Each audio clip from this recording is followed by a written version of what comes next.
O Renascimento foi um movimento cultural desenvolvido na Europa entre os séculos XIV e XVI. Movimento que marcou a transição dos valores medievais para um mundo totalmente novo. A palavra renascença significa nascer de novo, ou ressurgir.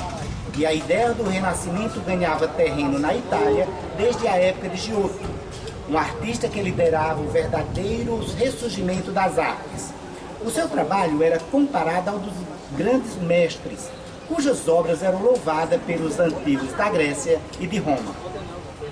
Os italianos tinham plena convicção de que, no passado, a Itália, tendo Roma como capital, fora o centro do mundo civilizado, e que seu poder foi dissipado quando as tribos germânicas, godos e vândalos, invadiram-na, desmantelando o império, período intitulado de Idade Média. Toda a arte desenvolvida nesse período foi nomeada pelos romanos de arte gótica, com a intenção de significar bárbara, da mesma forma que se diz hoje de vândalos, para mencionar a destruição inútil da coisa.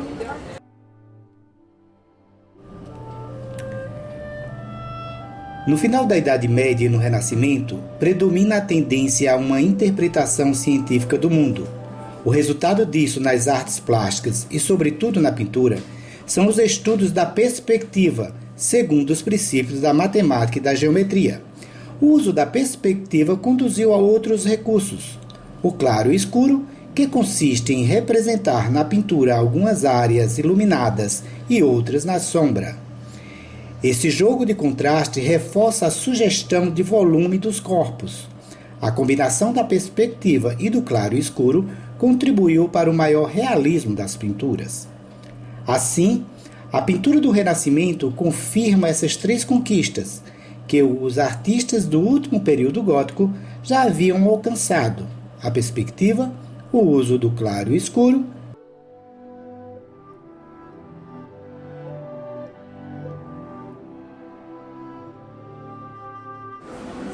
Durante esse período, as cidades italianas como Gênova, Veneza e Florença passaram a acumular grandes riquezas provenientes do comércio. Esses ricos comerciantes, conhecidos como mecenas, começaram a investir nas artes, aumentando assim o desenvolvimento artístico e cultural. Por isso, a Itália é conhecida como o berço do Renascimento. Porém, este movimento cultural não se limitou à Península Itálica. Espalhou-se para outros países europeus, como por exemplo Inglaterra, Espanha, Portugal, França, Polônia e outros Países Baixos.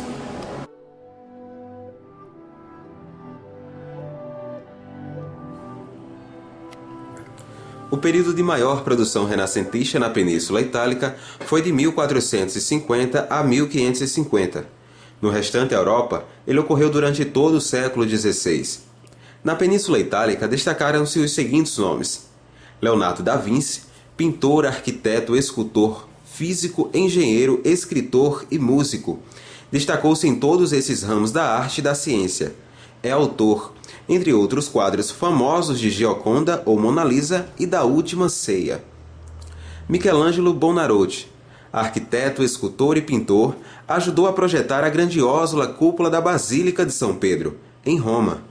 São dele também as esculturas Pietà, Davi, Moisés, além das pinturas da Capela Sistina, situada ao lado da Basílica de São Pedro. Rafael Sanzio, autor de várias Madonas, uma série de representações da Virgem com o Menino Jesus e de retratos de papas e reis. Sandro Botticelli também pintou um grande número de Madonas, além de quadros de inspiração religiosa e pagã, com a Primavera e o Renascimento de Vênus. Galileu Galilei, matemático, físico e astrônomo, foi um dos primeiros estudiosos de sua época a usar o método experimental para estudar a natureza e comprovar suas teorias. Construiu a primeira luneta astronômica, por meio da qual confirmou a teoria heliocêntrica de Copérnico, que afirmava que o Sol era o centro do universo. Ameaçado de morrer na fogueira, ele viu-se obrigado a negar suas convicções.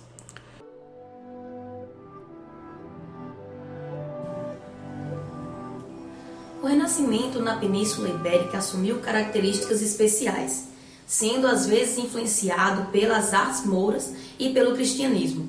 Os renascentistas espanhóis mais importantes foram o pintor El Greco e o escritor Miguel Cervantes, autor de Dom Quixote de La Mancha.